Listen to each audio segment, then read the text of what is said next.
said, I want to do the most beautiful magazine in the world.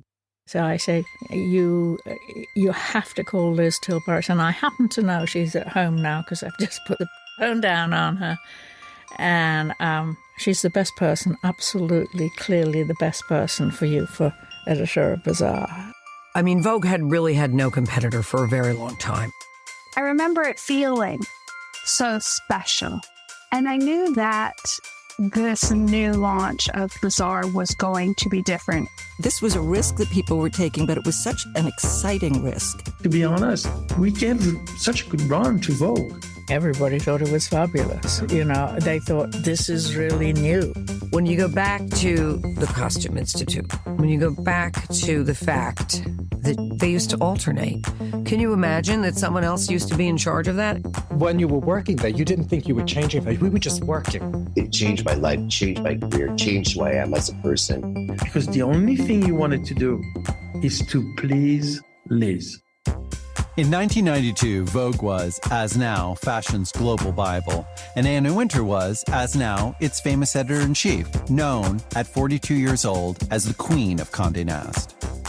But an upset was in the offing. The long comatose Harper's Bazaar, once Vogue's greatest rival, was about to be revived, which is where our story begins.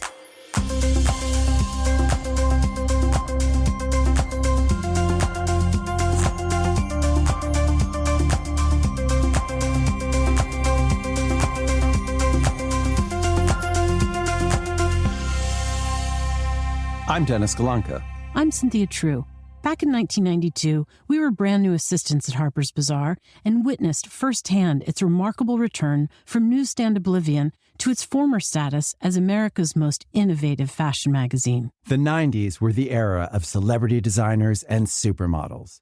Magazines were at their peak influence. And suddenly, no magazine mattered more than Bazaar, a hip alternative to Vogue.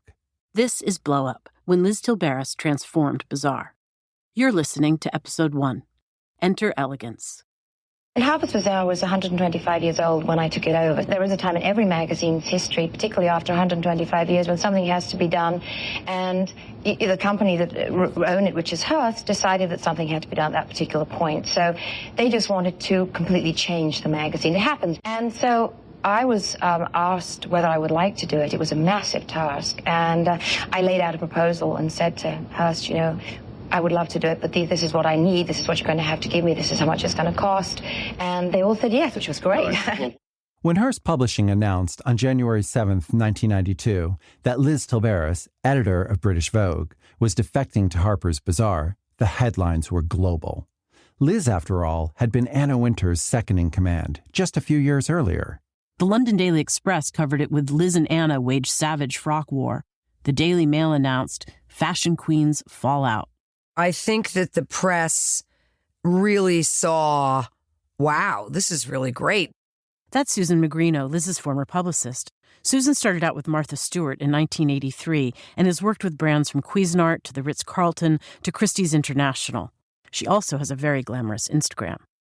Somebody had had the whole world to themselves, and suddenly someone else came along and, you know, Vogue didn't like it. Harper's Bazaar and Vogue had been rivals for more than 100 years, stealing editors, photographers, and models from each other since day one. But Bazaar had been pretty much dead since Diana Vreeland left in the 60s.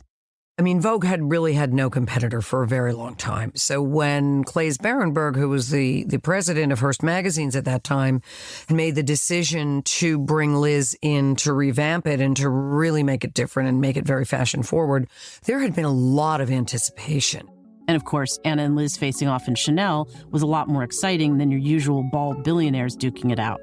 Well, and two women who knew each other. And I think that's the other piece to this. You know, Anna was Liz's boss. Visually, they came across as yin and yang, both with blunt bobs, one white, one dark, one a size 12, the other a size sample, one known for her beaming smile, the other for hiding behind her sunglasses. The press just picked up on it because it was just delicious. I'm trying to think of what the analogy would be. You know, come on, it's Madonna and Gaga. When Liz was appointed to resuscitate Bazaar, Anna's only comment to the press was, the more British editors, the better. But Vogue immediately put the word out to all photographers and writers that if they worked for the new Bazaar, they'd never work for any Vogue publication ever again. Industry insiders predicted that not a single model would go near Liz Tilberis' new Bazaar. One former colleague of Liz's told the London Sunday Times, Liz will find all the supermodels booked. Linda Evangelista for a cover? No way.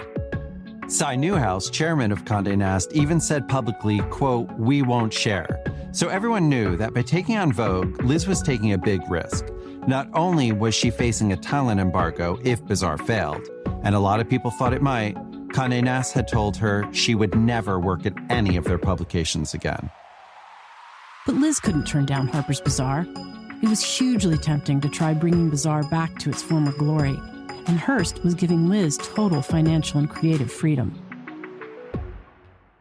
She made very good deals with them, I think, where she could sort of take it the way she wanted. Grace Coddington, former creative director of Vogue, and Liz's best friend for more than 20 years. She didn't have to follow any guidelines or anything, as she had quite a lot of freedom. And it was possible in those days. Grace was actually the one who had suggested Liz for the editorship of Bazaar.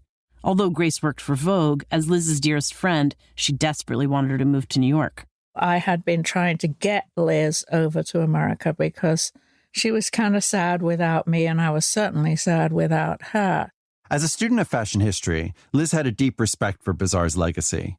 Bazaar was America's first fashion magazine and historically far more avant-garde than Vogue. Liz liked that Bazaar had been the first to show blue jeans worn with Balenciaga, the first to feature a young designer called Christian Dior, and the first to use Richard Avedon. After Hearst announced Liz's appointment on January 6, 1992, longtime editors at Harper's Bazaar were stunned. Nothing had changed at Bazaar since the 70s. Richard Sinnott was a sittings assistant at the old Bazaar. Somebody got hold of some information, one of the fashion directors who had been there since, 1937. And she started scrambling around, running around, said, "The eclipse is coming, the eclipse is coming." Aside from those directly affected, there were many in the business who quietly welcomed the news. Here's Isaac Mizrahi. It didn't feel like this terrifying shakeup. It really didn't. It just felt like kind of the gods were kind of finally doing something right by appointing her. The stakes were enormous, but Liz tried to set that aside in the wake of Hearst's announcement and almost immediately began commuting between London and New York. She took a suite at the Carlyle and started to assemble her dream team, while her husband Andrew packed up their lives and two little boys, Robbie and Chris. Liz told everyone she knew exactly what she was going to do with Bazaar. A dark secret, she jokingly called it. But many in the business wondered if a revived Bazaar would simply look like a derivative of Vogue. Former Bazaar fashion director Paul Cavaco. We all had worked freelance for Condé Nast. None of us had worked really for Hearst. And Liz obviously was a Condé Nast girl from British Vogue. So we thought it's going to look somewhat like Condé Nast because that's how we were all trained. Just 4 days after Liz moved into her new corner office on the 37th floor of 1700 Broadway, New York Magazine ran a meticulously reported cover story by Michael Gross about Liz and Anna under the hot pink headline, War of the Poses. The story was based on Liz and Anna having just appeared together at Vogue's 100th anniversary party. It was the event of the season, and one Liz was slightly terrified to attend. On the other hand, she appreciated the invitation and posed smiling with Anna for photographer Bill Cunningham in the lobby of the New York Public Library. Liz knew it was great publicity for Bazaar. The New York Magazine story noted that there was a none too subtle excitement around Liz challenging Anna and reported that before the Vogue event, the Lauders, as in Estee Lauder, had given Liz a pregame cocktail party at Mortimer's, where Leonard Lauder hung a mock Bazaar cover featuring Liz. It also included the detail that a high-ranking Condé Nast exec, Bernie Lesser, a man Liz called her godfather, stopped in to pay tribute to her. Even the big department stores took sides. Bloomingdale's honored Vogue's anniversary by lining their windows with mannequin Annas, complete with sunglasses. The more upscale Saks Fifth Avenue celebrated Bazaar's 125th anniversary with window displays featuring live models acting out editorial meetings and shoots. They included a faux Liz Tilberis in a white wig. While both women tried to play down the rivalry, with Anna claiming to have been one of the first to call and privately congratulate Liz, Liz told her in a circle there was no message from Anna. And just a few weeks after Liz's appointment, witnesses claimed that Anna and her top editors refused to acknowledge Liz at the couture previews in Paris, which was especially awkward for Grace. They were always putting the two of them, head to head. And very often in fashion shows, they would find themselves sitting opposite each other. And it was like, and I was going, waving. One of Anna's top editors at the time said, Anna put out the word, destroy Harper's Bazaar at any cost. We were on a war footing. Yeah, she was mad when Liz went to Bazaar, of course, because they were very competitive. And not only they were, but the world made them competitive too. Competitive about writers, models, and designers, but the crux of the whole thing was the photographers. There were only a handful of fashion photographers in the world considered good enough to take on Vogue, and Vogue had three: Peter Lindbergh, Patrick de Marchelier, and Steven Meisel. Liz said she had to have at least one of them. And she had a shot at it, because Vogue photographers at that time, even big ones, didn't have contracts. Liz also had an ace in the hole. Months before, when Hearst first came calling, she had run into Patrick de Marchelier at Grace Coddington's in the Hamptons. Patrick and Liz knew each other well. He had shot for her at British Vogue. He photographed the most beautiful and informal pictures of Princess Diana ever taken, such as the one of her sitting on the floor in a gown and tiara laughing. Over dinner at Grace's, Patrick encouraged Liz to take the Bazaar job and even said he might defect with her. Patrick had one condition. He wanted Liz to bring on fellow Frenchman, 31-year-old creative director Fabien Baron, known for making Italian Vogue the most cutting-edge fashion magazine in the world. If you can get Fab, he said, I'll consider coming too. Here's Fabien. A week before Liz called me, I got into this interview with, I don't even remember which magazine it was, but I remember precisely the questions. Is there a magazine out there that you want to work for? You feel like working for a magazine at the moment? And I started to think that, the only one that I can see that would be interesting, but it would have to be like a full-on, would be Harper's Bazaar. And I remember really well what I said. Harper's Bazaar for me is like Sleeping Beauty. That would be really interesting to come and redo Bazaar. A week later, I got the phone call from Liz Tilberis. Would you be interested in working for Harper's Bazaar? I said, we have to meet. Liz and Fabien met for lunch at a Midtown Italian place near Hearst. First thing I asked her is like, what would you like to do? Because I know what I would like to do, but what would you like to do? She said, I want to do the most beautiful magazine in the world. And then how soon after that meeting did you start? Well, I didn't know if I had that job or not. I didn't even know if I was hired or not. I had to call her back. So what do you think? Like, are we going to work together? Oh, yes, of course. Fabien Baron, if people don't know who he is probably the most brilliant art director in the world. Paul Cavaco again. He can turn anything into something beautiful. So it didn't matter what your pictures were. Fabien would know exactly how to juxtapose them. He knew what type to put on it. You have a clear vision? Oh, yes, definitely. What was that based on? It was based on what the magazine used to be. And I said, we need to bring it back to what it was. What Fabien meant was the famed era from 1934 to 1958, when one of his design idols, the legendary art director Alexei Brodovich, led Bazaar to preeminence alongside editor-in-chief Carmel Snow and fashion editor Diana Vreeland. Fabien knew the moment was right for a comeback. It was also at the time, like in New York, where I felt like, things were stagnant, like Vogue didn't have any competition and all the magazines were kind of flat. And it was good timing, I guess. It was like perfect time. It was at the time also where magazine had a real power. The magazine at that time were really about to explode into this huge business. Why was that, do you think? Because at the time, magazine were like what Instagram is today. There was social media of style at that time. It became the tool for the industry, for the fashion industry, to communicate to the public. When Liz first called Fab, he was working on Madonna's highly anticipated photo book, Sex, with Steven Meisel, whom Liz desperately wanted for Harper's Bazaar. Paul Cavaco was working on the project too. Fab immediately zeroed in on him to come be fashion director. I really, really, really wanted Paul because he was very special. And he said, I think you should come to Bazaar. And I said, well, I have, my own company. He said, I think you should leave and come to Bazaar. Paul's company, Keeble, Cavaco, and Duca, was a fashion PR firm that handled labels like Versace America and Yohji Yamamoto and produced fashion shows nationwide. And he said to me, you know what, Paul? The train stops at the station, and you go in the train or you don't go in the train. But if you don't go in the train, you don't find out what you're missing. And, I thought, okay, Liz had been a fashion editor. So I knew she understood what it was to take a photograph. And then, it was Fabien, who was a brilliant art director. I thought this is a perfect thing.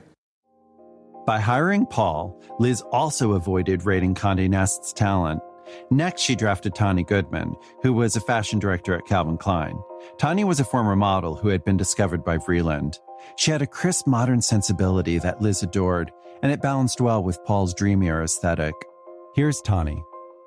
There was a change going on at Calvin Klein, and there was a kind of wildly exciting proposition that was coming to America with Liz. Hiring two mega stylists like Paul and Tonne to be co-fashion directors was practically unheard of. Linda Evangelista was shocked when she heard they were going to share the job. If you could put two top editors in the world together on the same shooting, then, that's almost impossible. Think about doing that today. It would never work. Those two you could definitely put together, and they were Team Liz. I really think that it's a very simple thing. I think that it's kind of, just love. We both really love each other. And also, he's very funny. Tonne and Paul even decided to share an office. We were so excited. I, of course, thought that I was going to work I had watched Funny Face about 1 million times, so I thought it was Quality Magazine. Did you watch Funny Face with Avedon, Paul's talking about the 1957 musical starring Audrey Hepburn, set in the world of Quality Magazine, inspired by Harper's Bazaar, with Fred Astaire's character modeled on Richard Avedon. And the answer is yes, many times. Funny Face is really funny. The bubbling story of a highbrow girl who falls into the clutches of a high-powered fashion magazine editor. And Fred's the carefree photographer who comes to her rescue. So I thought, that's what we're going to have. And I don't know if you remember, the first day I got there, the place was in shambles. I don't really remember, because by the time Cynthia and I were hired as assistants a few months later, it was chic. The place looked terrible. Terrible, terrible, terrible, terrible. So I went around with my assistant. My cousin came to be my assistant. Paul's cousin Elaine had gone to FIT and was a singer sewing machine contest finalist. And we walked around. Elaine and I had baskets, garbage. We had the garbage bag. We had the garbage baskets. I made everyone throw out all their pens that weren't black, all the staplers that weren't black, everything that wasn't black. I made them throw it out. We requisitioned all so that at least it would look uniform. Richard Sinnott again. When he came into Harper's Bazaar the first day, it's no jeans, everywhere's black, no mixed colored pencils on your desk. This is the pencil. Yes, he told us. This is the colored pencil you're going to use. None of it, all of it. Mm-hmm. And I was like, holy shit. Paul had thoughts for Liz, too. When she got there, she was wearing all these Easter egg colors Chanel suits. And I said to her, Liz, we are not in England. You are in New York. You have to start wearing gray, navy, black. You need, camel. You need to go neutral. Bad staplers and pastel separates weren't the only things being removed from the office. In March, while Liz was in Milan at the shows, being seen with Fabien for the first time, Hearst cleaned house for her. It was said that Bazaar lifers were let go in 15-minute intervals. Liz felt bad about it, but considered it a cruel necessity to revive a magazine stuck in a rut. Actually, Liz said that it was from witnessing Anna inherit a, quote, embittered staff at British Vogue that she realized she had to start mostly fresh. And they got rid of everybody. And I'm telling you, and I probably shouldn't say this because it's almost like everyone peed on their chairs when they found out the chairs were all disgusting. So we had to get rid of all the chairs. I think it was just they were old and really dirty. So we had black chairs, and I wanted them to paint all the doors different colors like they did in Funny Face, but they would but they wouldn't do it for us. But we were all excited. We thought this is going to be fabulous. A few Bazaar staffers did survive, like Richard, who became one of Liz's inner circle. I had no fear I was going to be let go. Maybe it was just blind, but I wasn't really scared until I met Paul Cavaco, who I love and respect. You know, it was time to get serious when Liz and her crew came.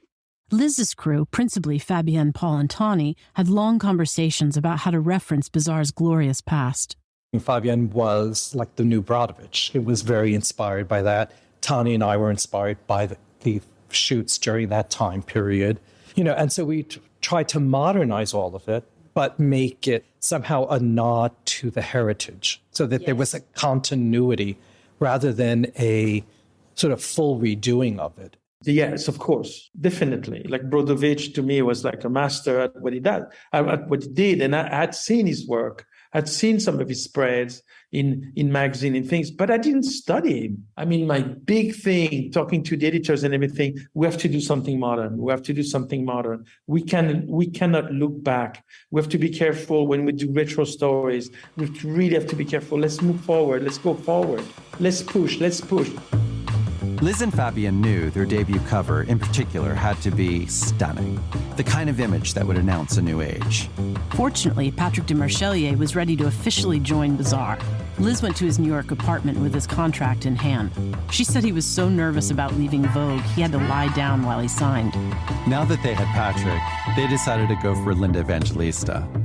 Linda was emerging as the model's model, with an otherworldly bone structure and a new bob that was both modern and old glamour. But Linda was a Vogue girl. In the 70s, when you worked, the models could only work at Vogue or Bazaar. The minute you went to Bazaar, you may no longer be a Vogue girl. I remember that we did fight like crazy to get Linda on the cover. That was a big deal. What was the fight with the agency, or? Of course, it was all like about the, like you're not going to use the model that American Vogue is using. Linda, she's not going to work for Bazaar. I forgot about the Vogue element. The truth was, if Linda did appear on the cover of the debut issue, there was a strong possibility that Condé Nast might retaliate, especially because they continued to battle Vogue over photographers. Politely. Of course, at first, when there was nobody, who's going to come? I had to go and convince the photographer, the editors. I had to go and convince everyone to come to Bazaar. I almost convinced Steven Meisel to come over. But Meisel was the biggest photographer of the decade, the favorite of the Trinity, Linda Evangelista, Naomi Campbell, and Christy Turlington. And Condé Nast was very serious about keeping him. He ultimately stayed. Here's Grace again. Yeah, it wasn't any loyalty to American Vogue. It was all about Italian Vogue, that he had a complete freedom to do whatever he liked. And it was an amazing time for him of creativity. Liz was disappointed about not getting Meisel, especially when Fabien had gotten so close. And she meant to nail down Peter Lindbergh, the dashing German photographer whose work had a romantic quality Liz loved. Lindbergh lived in Paris, and Liz decided to go see him personally. But at JFK, as she waited to board the Concorde, she ran into Condé Nast chairman Cy Newhouse at the gate. Liz knew he was racing her to see Lindbergh. But while Liz and Cy chatted, Liz was calm with the knowledge that when they landed, she would be driving straight to a cafe on the Boulevard Saint-Germain where Lindbergh would be waiting at an outdoor table to sign, over champagne and double kisses, the hefty contract that was in her black neoprene Prada bag. She knew exactly what she was doing. She did it with like a velvet glove. She put all this talent together in a way, and she built the best-looking magazine. Meanwhile, Linda, despite all predictions to the contrary, had finally said yes to appearing on the cover of the September issue. Which is, I guess, to Anna's credit, I don't know how this even happened. She didn't put a stop to it. And Linda, of course, she's like a warrior. And she said, of course, I'm going to work for Bazaar. I do what I want, blah, blah, blah, blah, blah, blah. So we got Linda, and I was like, wow, big deal. So I said, we really have to nail a cover that is really exceptional. And Patrick was shooting the cover. And I remember we came up with this idea of doing something with the letter. I don't really remember how it came. I think it's Paul Cavaco who came up with that idea. Stephen Meisel, who was supposed to come to Bazaar but didn't in the end, had said to me, I think all the covers should have whoever the model is playing with the logo, which is why the A is falling into her hand. Because the 60s and 70s of Bazaar were beautiful, especially the 60s. So we wanted to give a nod to it. And there's several covers where the model is climbing up a ladder, putting the A back into the logo. So we thought, well, this time we'll drop it into her hand. But it was Stephen's sort of idea. And then since he wasn't coming, I just stole it, quite honestly. Anyway, it was definitely a teamwork. Paul, I know, was the editor on that shoot. And it was quick. It was quick. Patrick is quick. Here's Linda again. I felt like Patrick had, I don't know, he was like really into it. And he had that letter and he had this like, he was in on the concept and he wasn't watching the Knicks game out of the corner of his eye, Was that as usual? Yes, he could shoot and watch the game. And depending who he had in front of his lens, if he could trust them, he'd just let us do what we had to do. And then he'd say, okay, change. I'm going to tell you, a lot of his photos happened that way. Here's Tonne Goodman again. Patrick had a complete renaissance when he got to Harper's Bazaar.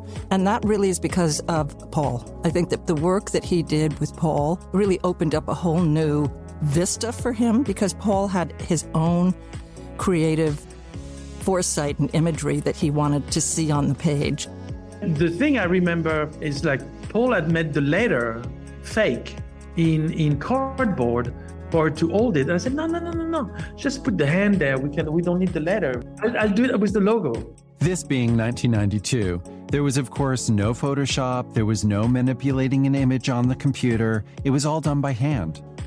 Meanwhile, Liz's new team of editors and writers, several of whom were British transplants, lined up stories meant to announce Bazaar's arrival as the thinking woman's magazine. There was Brooke Shields making her journalistic debut with an essay about Marguerite Duras, a companion travel piece about Vietnam where her book The Lover is set, an article about the neglect of women in medical research, and a beauty feature that asked why wear makeup at all. I think we wanted to crush it because we knew that we had all taken a risk here. Liz had moved her entire family from London. Tonne had given up her job at Calvin Klein. I had left my company. So all of us had taken a risk, knowing that, worst came to worst, we would all get freelance jobs because it was that era had a lot of freelance going on. So we were not that nervous about money, but more about, if you fail at it, what's that going to do to your spirit? Susan Magrino found Liz surprisingly relaxed in the Hamptons as they wrapped up production on the first issue. The thing that I will never forget was when that issue, which typically comes out, the second or third week of August, any September issue. So she was rushing to get it finished in July and truly expected to go off to the home in the Northwest woods and then return. I will never forget that. And I was like, this is New York. We don't take the summers off. What do you think you're doing out in the Hamptons? Until we're about to begin a war here. What are you kidding me? Liz said that the full impact of the high-stakes game she was playing didn't hit her until Susan was offered a bribe to release an advance copy of the magazine. They even had to send extra security to guard the printing plant in Kentucky. Before the magazine was bound, the final page proofs, meaning the loose pages of the issue printed in full color, arrived at the office. Fabien took them to show Liz at her Hamptons house, and they spread them out to look at the total of their first issue, including their hard-won cover. What made the shot of Linda, head tilted up, the A falling into her hand, really pop was the fact that the magazine had a snow-white background, the black Bazaar logo, and just one cover line. Enter the era of elegance. The whole sort of cleanness of it was Fabien. That was his whole thing, was how typography really works with photographs and what's going to actually stop you and look at a photograph. I mean, it was like a confluence of the right people, all as a team, with the right photographers and the right look and the right packaging. Richard, when you saw that September cover, Did you realize, oh yeah, we just did something big? I stole 3 of them and I still have them. And I remember thinking, holy shit, because I had never really been exposed to that kind of talent. Here's Linda again. I remember buzz. I remember everybody excited about this new magazine. I mean, everybody was so positive and excited about it, knowing that it was going to give the other magazines a run for their money and knowing that it was going to be on the more artistic side. To have something like that in America, we always had to go to Europe to have editorial pictures that were artistic. The September issue's newsstand sales were nearly double that of previous issues. Advertising pages doubled too, evident from the magazine's new heft. Those who'd voiced their doubts pre-launch went quiet in the face of the exquisite Bazaar cover splashed all over town. The first time I saw that cover was in the East Village. It was splashed across the side of a bus. I was mesmerized immediately. There was something about it. I rushed back to my apartment, faxed off my resume. I knew I had to work there. It's so crazy because I remember it like it was yesterday. Here's Isaac Mizrahi again. You know, I mean, I'll tell you what. I love that cover. That's such a great cover. It's an iconic picture, and what's great about that picture is that it represents something about the magazine, right? Which is more than just sort of, I don't know what, like Vogue is very, very straightforward about it. It's a business, you know, like we got to sell the dresses, right? And I don't know what about that cover just doesn't talk about that. That cover, you see a look in her eye and you go like, this is about like really smart kind of fashion being spoken about on another level. Inside the magazine, Christy Turlington looked like a 1940s movie star, but somehow modern in simple fitted silhouettes.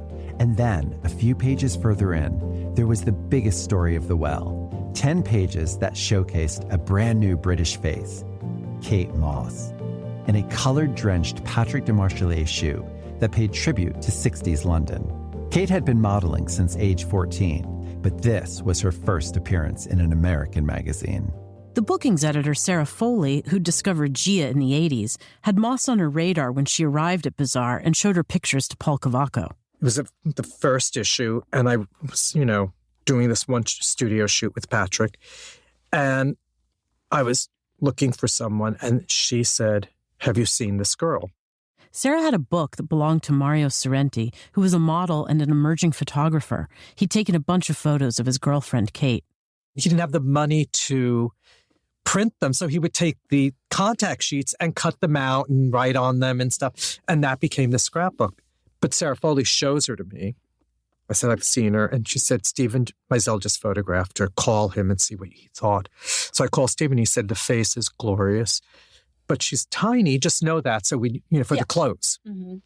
Again, fortunately, I had my cousin, the Singer sewing machine finalist, so she could sew anyone into anything. So Calvin Klein was so impressed with the first issue that he reached out to Fab about working with him too. It all happened at the same time. Wow. It all happened exactly at the same time. Like I was building the first issue, Calvin called me. And then he saw the first issue and he called me again. Then we started to do things. That's how I introduced Kate Moss to him. Oh, wow. You introduced Kate Moss to him. Yeah, with Patrick. Yeah. Fab had met 19-year-old Moss at that first shoot for Bazaar. Now, Calvin Klein wanted to use her for his obsession campaign. Fab had an idea.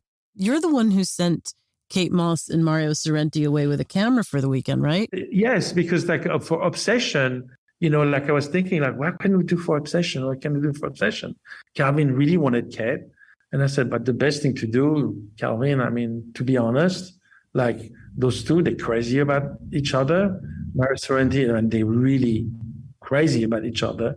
The best way you do, send them on a vacation, for a week, give them a camera and let him come back with pictures. And that's exactly what happened. Nobody came to the shoot, no hair, no makeup, and just the two of them. It was the start of a 20-year collaboration in which Fabien served as Calvin Klein's creative director.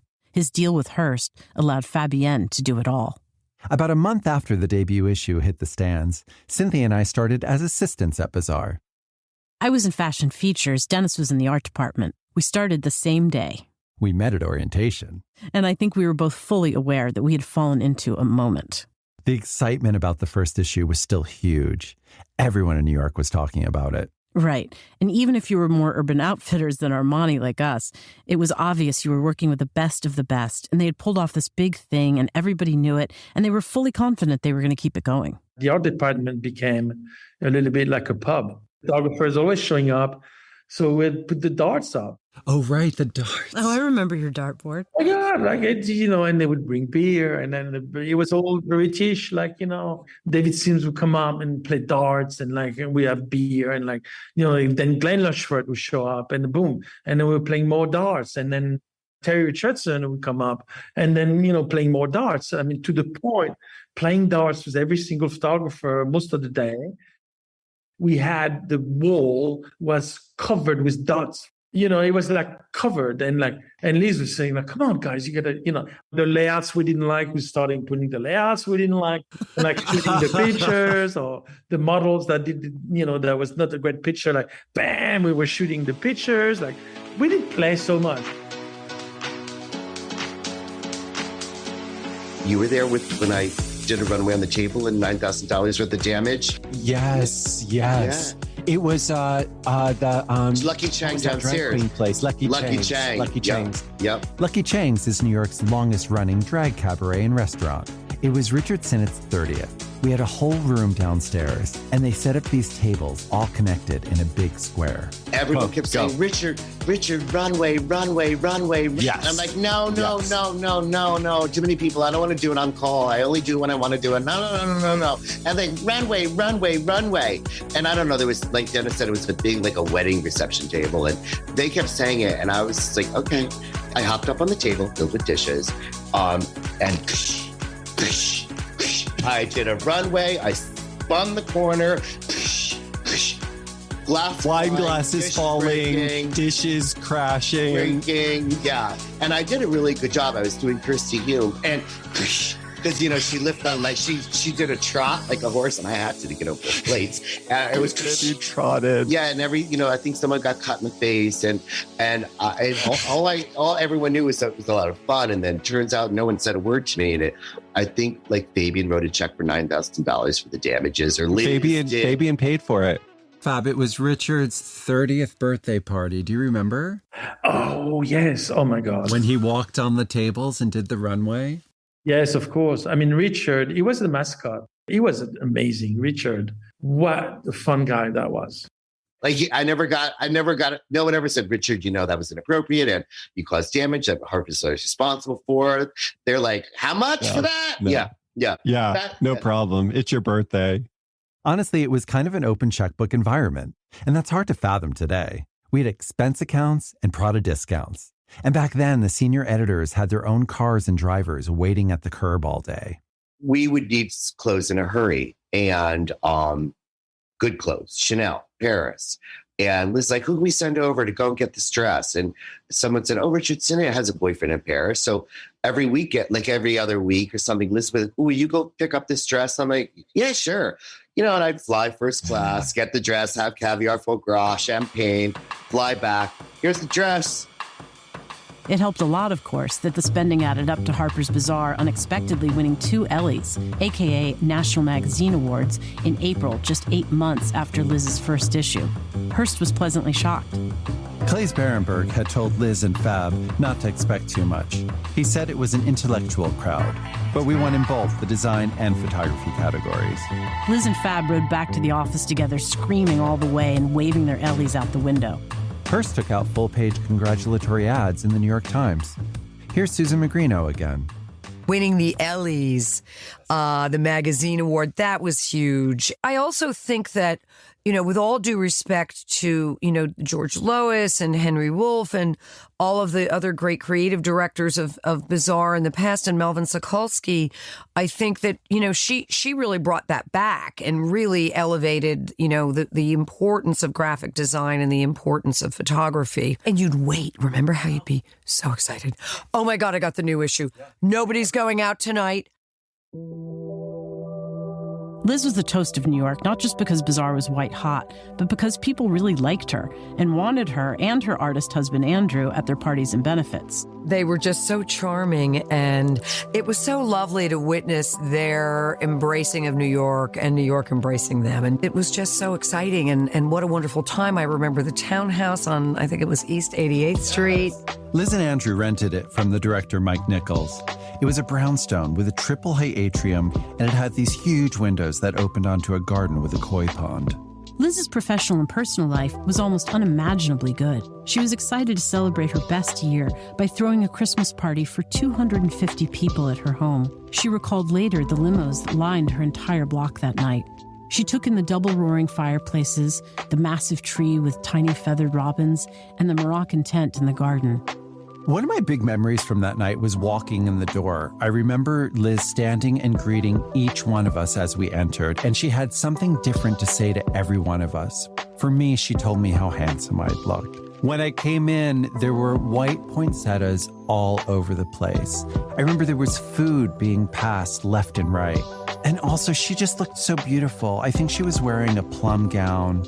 And she just smiled all night long. And then the celebrities and the designers that were there. I mean, it was Calvin Klein, it was Ralph Lauren, it was Donna Karan, Grace Coddington, of course, the models of the moment.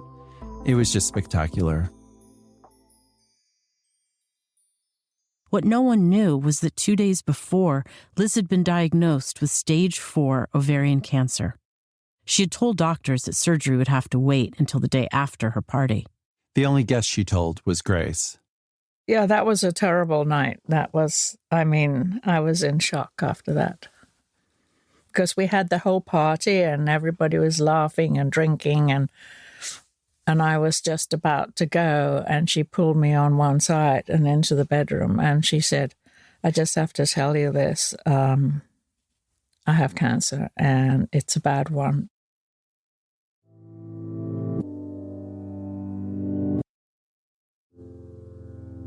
The rest of us were told shortly after. There was a meeting in the office where we were told what was going on. I just remember that we were told she's going to be gone for a while, that she was going to be getting treatment. We were also told not to speak about it. I wasn't worried. I thought, she's going to be fine. She's getting treatment and she's going to come back and everything's going to be just as it was. Bah, yes, you want the happy outcome. But I was always the question mark in my head. And, that was one more reason for me to deliver, the most beautiful magazine. And that's what I really tried to do for her.